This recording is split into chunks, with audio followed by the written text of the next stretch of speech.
I laugh because I look at it, and I've said this before. Election integrity, absolutely important, right? We need to get this fixed, and we need to make sure that future elections can't be manipulated, can't be stolen. Yeah.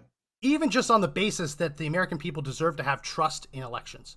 Even if you can't prove beyond a reasonable doubt that there was fraud, without a doubt now, most Americans don't have true trust and faith in the electoral process anymore.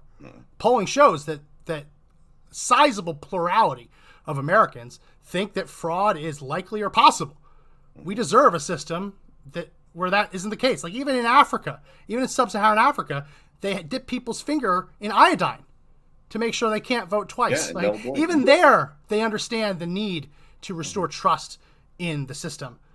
If only for that, we need to move the ball forward on this issue and have more secure elections. Absolutely.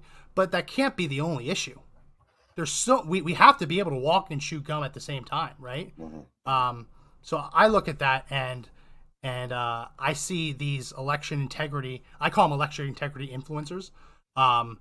They are competing for a piece of the pie, and that pie is the total conservative audience.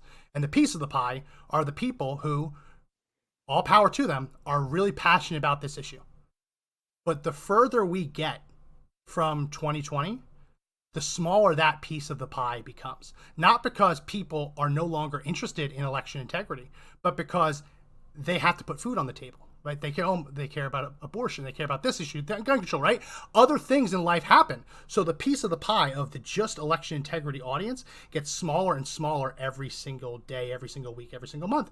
And as all of these people who have positioned themselves as the experts in election integrity issues, they start competing for that smaller audience. So it isn't that surprising that instead of fighting against the left, who's the one doing the stealing, they're fighting against each other. And that's always concerned me. I think it's messed up. And if we're going to actually move the ball forward, we have to be fighting the real enemy, which is the left.